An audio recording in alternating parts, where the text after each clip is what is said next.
Today we're going to be talking about the duty to warn. Um, if a client makes a threat to another person or that, we think that the client's going to harm another person, this would kind of kick off that duty to warn law.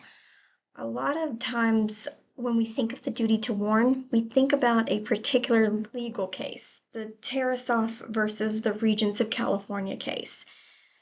And this is really dangerous. The intersection between mental health and the law is happening here.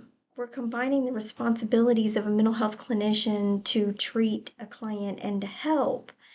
We're combining these responsibilities of that mental health clinician with this idea of protecting other people, protecting the public from the client. So it gets into an area that a lot of counselors feel they're uncomfortable with, and there's actually a lot of reasons to feel uncomfortable with it because the law, the duty to warn law or the duty to protect law is different in each state. So I'm going to start off with talking about Tarasoff and then kind of move into the implications of the Tarasoff case. So it's interesting because we talk about the Tarasoff case. We're really actually talking about two different cases. There was a Tarasoff ruling in 1974 that provided this duty to warn, right? So a therapist had a duty to warn intended victims. But Tarasoff 1, as I'll call it, is the 1974 case. It was actually vacated by Tarasoff 2 in 1976, and this changed the duty to warn over to a duty to protect. So in essence, this increased the options for a therapist just a little bit. So now it's a duty to protect and not necessarily a duty to warn, but therapists could still warn depending on the circumstances. So the key finding of this Tarasoff 2 was that the protected privilege of therapy ends where public peril begins. So this element, of course, is shared with Tarasoff. And this was the finding in 1974. So the idea that there is a limit to confidentiality when the public is in danger was kind of put out there. So now I'm going to get into the facts of this case because a lot of people get the facts of this case wrong. We hear, oh, it was a murder case. The guy, he was a student and he was dating this girl and he ended up telling his counselor he was going to kill her and the counselor didn't do anything and he ended up killing her. And a lot of the facts are kind of true, but there is a huge difference. It's a fascinating case, and I think that a lot of times as mental health counselors, we hear that shortened and actually incorrect version of the Tarasoff case. And it really kind of just leaves us a little bit confused as to what happened and why we have this law today. So the short version that's incorrect that we hear a lot of times is there was a student who went to a counseling center at a university. He indicated he was going to harm somebody and he followed through. And with that, and he murdered the young woman. And it was during his time in therapy and the counselor didn't do anything. The therapist didn't do anything to try to stop him in any way. And you see from the facts of the case that yes, there was a murder and there was a person who expressed an interest in committing murder. But in terms of the actions of the therapist, there actually were a lot of actions taken in order to stop this individual. So this is really interesting because, again, it kind of diverges from what we so often hear about the Tarasoff case. So we see that this case really begins with this man, Prosenjit Podar. And Podar was a 35-year-old student at the University of California at Berkeley. And he started there in 1967. He was an exchange student from India. And in the fall of 1968, he started a folk dancing class. And he met Tatiana Tarasoff. And she's also known as Tanya Tarasoff. And she was 19 years old. They met weekly, and on New Year's Eve in 1968, they kissed, and now Podar thought that this meant that they had some kind of serious relationship, that this indicated the start of this serious relationship, but Tarasov was not really interested in him, and she was actually involved with other men, and she indicated this to Podar. And Podar took this rejection pretty seriously, and he became really severely depressed. And he would meet her still occasionally, and during these meetings, he recorded her and played the recordings back, trying to figure out why she didn't love him or what her feelings were in general. So Tarasov went to Brazil on vacation during the spring of 1969, and during that time, Podar improved. He actually went to a hospital that had an agreement with the university, and he was treated by Dr. Gold at the time, and he was diagnosed with paranoid schizophrenia. And Gold referred him to Dr. Lawrence Moore, who was a 34-year-old therapist. And now Dr. Moore, or at that time, Dr. Moore's wife had attempted suicide and attempted to murder their child. So he had some really significant stressors in his personal history as he started these sessions with Podar. So they met several times weekly, and he noticed that Podar had this pathological attraction to a young woman who had rejected him, and that he kind of fantasized about harming her.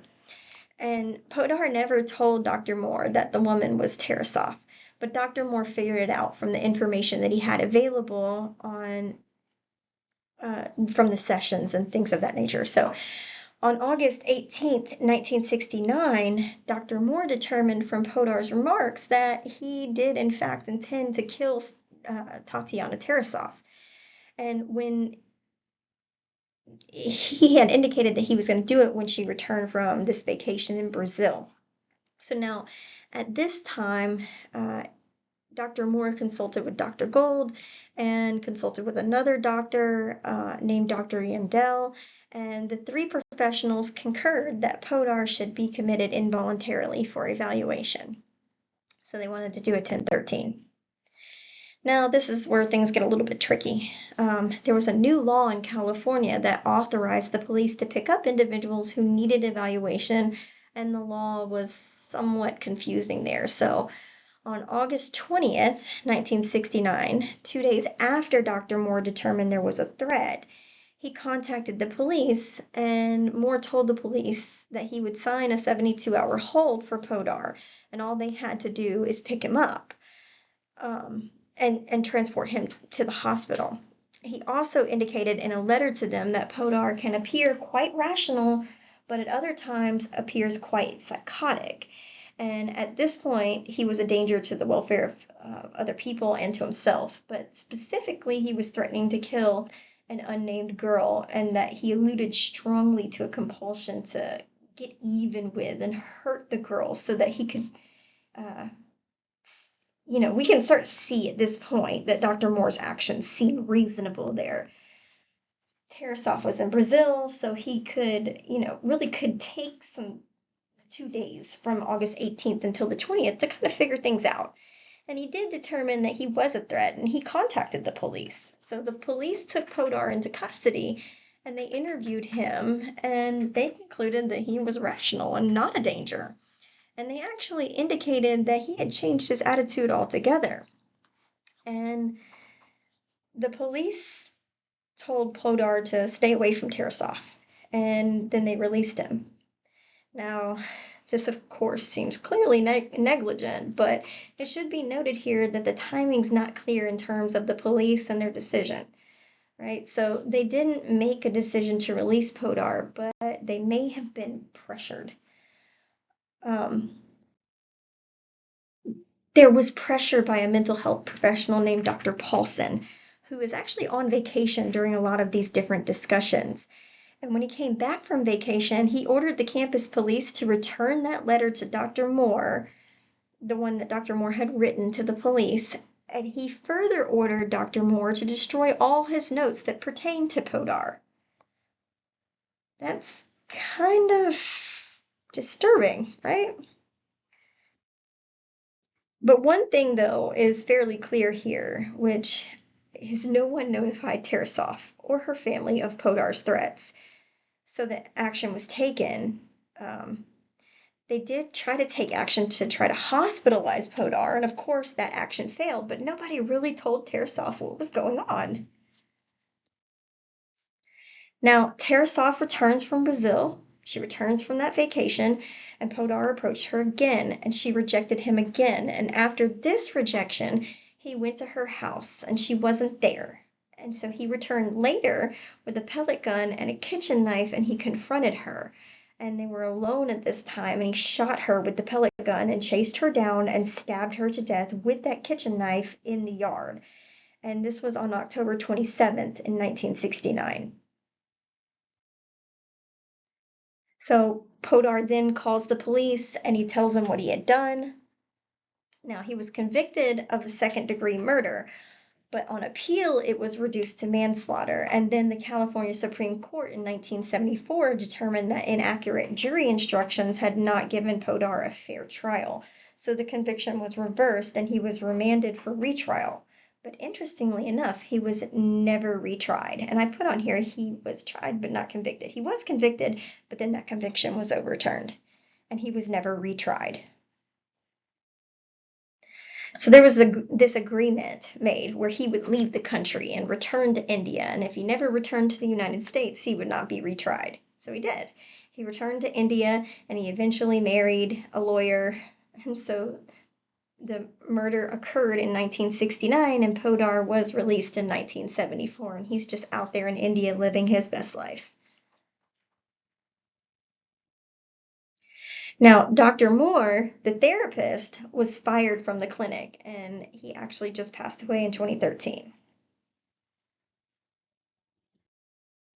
And Tarasov's family sued the campus police and the University Health Service for negligence. No court before this had recognized a legal duty to warn and protect the victim of a client.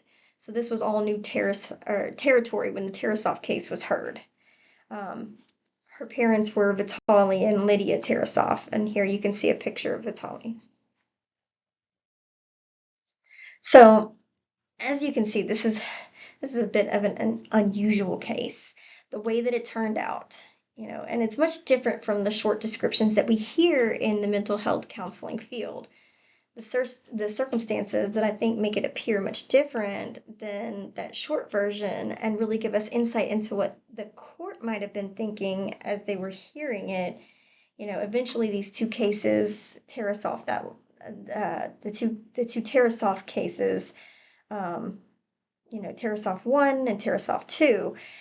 So now the actual civil case was settled with an out-of-court settlement, so no actual liability was found against the defendant in this case, but still we have the two findings from Tarasov 1 and 2. So what we see here is after Tarasov 1, after the duty to warn case was established, the therapist protested. And what they really protested against was this idea that a therapist could reliably predict the violent acts of a client. And they also said that this warning would constitute a breach of confidentiality. The American Psychological Association filed an amicus curiae, which is a petition brought where someone's not party to an action, but they have a really strong interest in it. And in their brief, they stated that the duty to warn establishes an unworkable standard and that psychiatrists cannot predict violence. They stated that the duty to warn potential victims is incapable of operational definition and it's inconsistent with the nature of psychotherapeutic communication.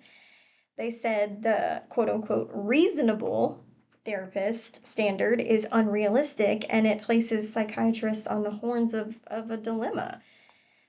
They really just wanted the court to know that they had misweighed the balance between the need of psychotherapy and the need for public safety.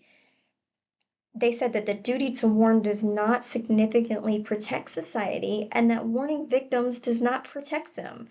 It's just going to interfere with treatment and thereby increase the chance of violence. And they stated that warnings will require greater resort to less effective involuntary treatment.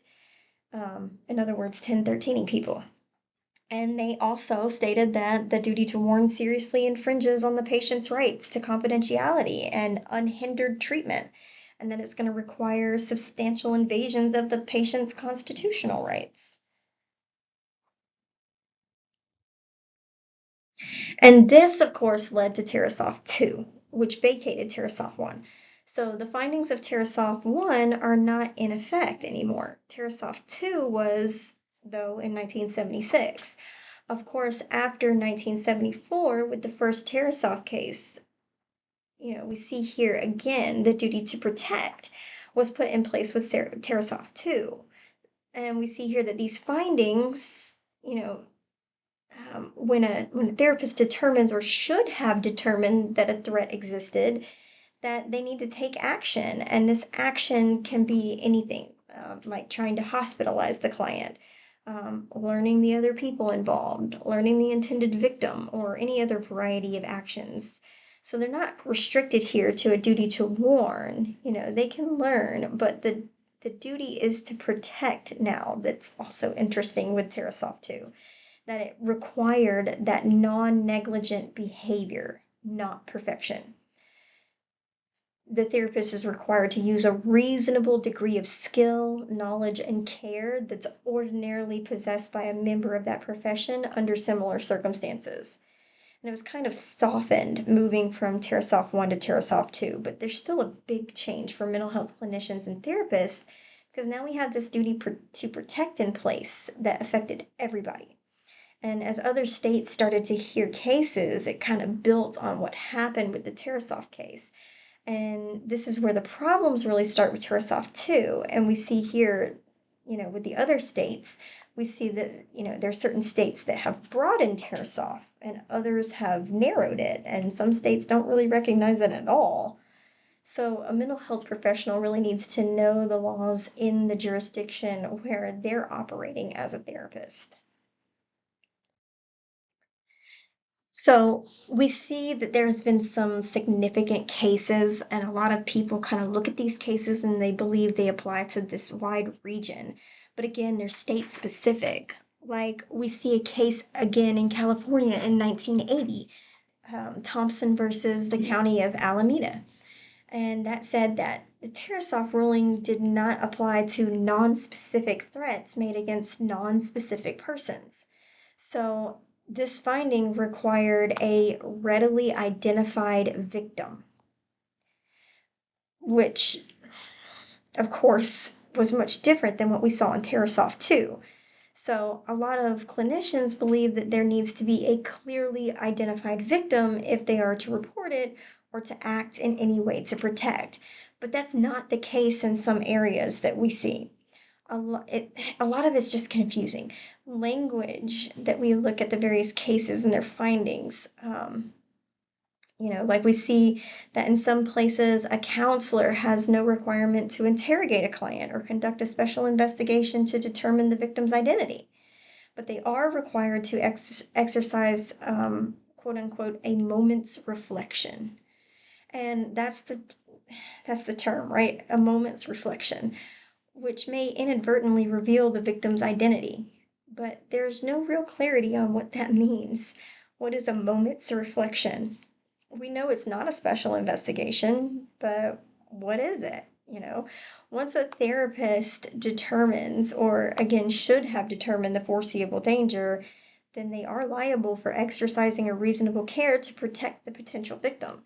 So this gets into a lot of gray areas, and I think that's where there's this big struggle with Tarasoff 2 and all these other cases, is that many clinicians don't know what the findings are, and they don't know how they affect them in their particular state.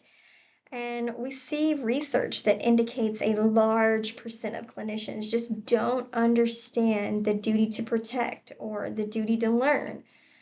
Most know that it exists, but they don't know the details. They don't know what their actual responsibilities are.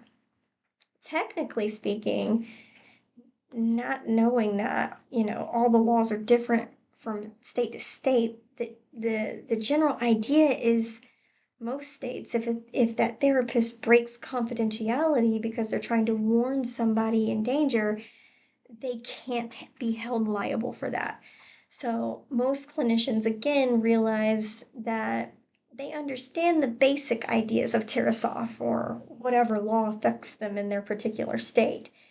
And interestingly, most therapists agree that a duty to warn or a duty to protect is necessary and that it's really ethically mandated.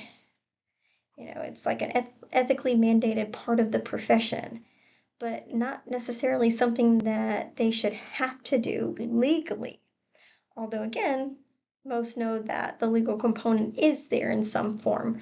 So I think that there were a lot of concerns after Tarasoff, too, that would have had a really chilling effect on therapeutic relationships that, and the evidence just doesn't support that.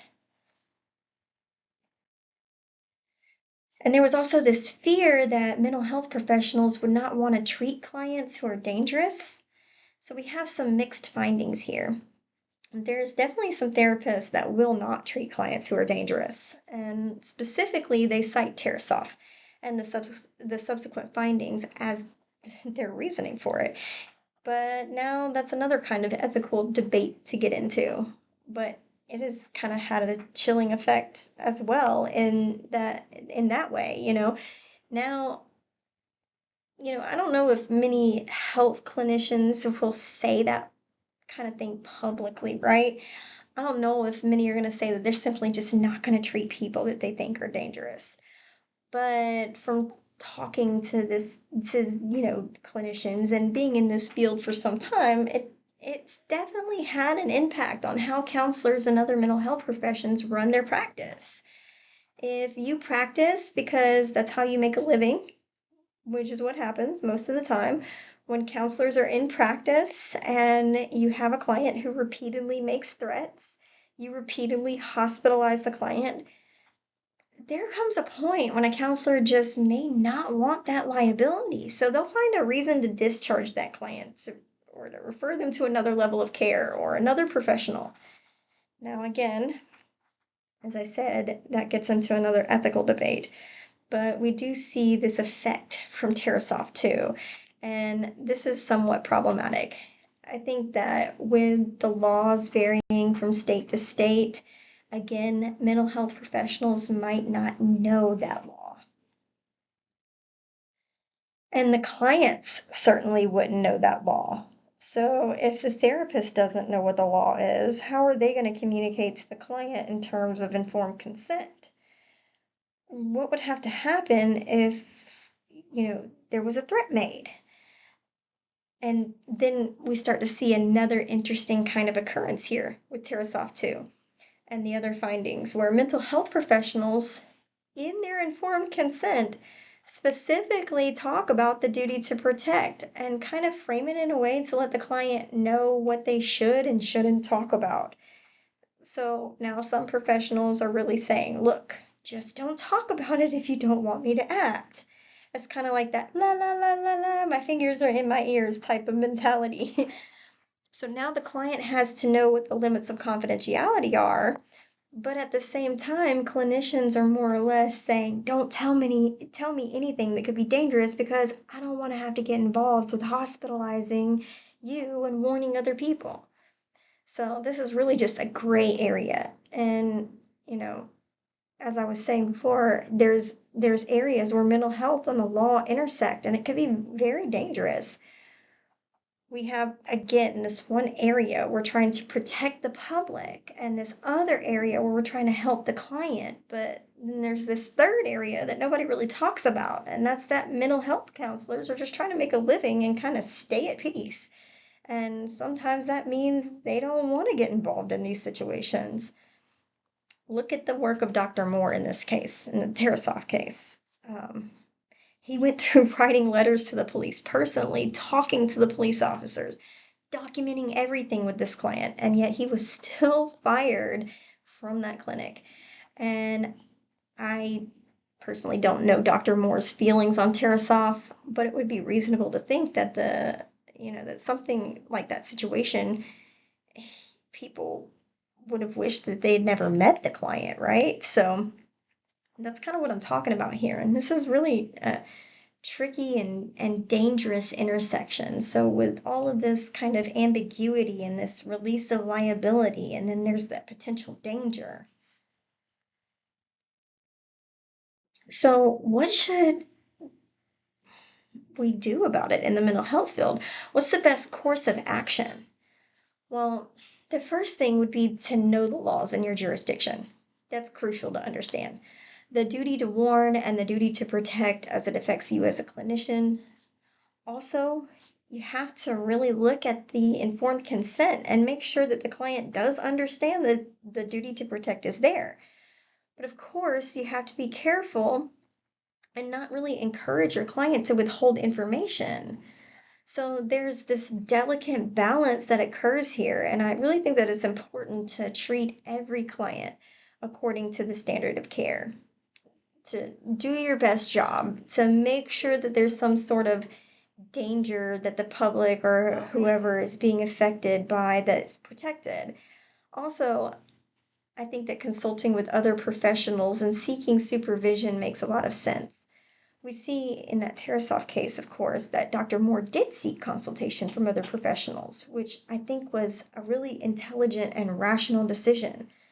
Although, of course, the end result still wasn't favorable for him, but I think that part was a good decision. So it makes sense to seek out supervision and consultation and try to involve other professionals in the case and hope that their experience and their training can aid you in your decisions. And I think it's also important to document what's going on very carefully in the notes and try to illustrate clearly why you made each decision and what evidence led you to make each decision. Document, document, document. Remember, always remember, if you don't write it down, it didn't happen. So in the cases, that involve a danger to a third party, they're difficult to handle and they're stressful. So another component would be, as a mental health clinician, it might just be a good idea to just seek out therapy for yourself. When you have some of these kind of dangerous cases, just to make sure that you're staying confident and grounded and not getting like compassion fatigue or burned out or stressed out. The impact of the Tarasoff 2 case really puts clinicians in a tough place because clinicians don't want to be sued, right? They just want to perform their job and kind of stay out of all the lawsuits. So on one side, you have this concern that a client would sue a clinician for breach of confidentiality. And then on the other side, you have this concern that somebody who's harmed by the client would sue the counselor or the clinician. So it becomes this kind of dangerous environment and a tough environment for the clinician to make decisions. It's a lot of pressure. And fortunately, cases that involve violence like this aren't particularly common, and lawsuits against therapists are rarely successful. But again, it's important that therapists do a good job. They document everything carefully and seek supervision.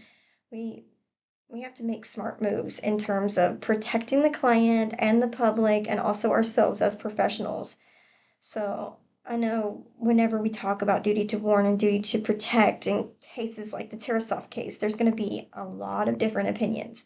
So if you agree, disagree with me, or you have any thoughts on this video, please just put those opinions and thoughts in the comments section underneath this video in the lesson.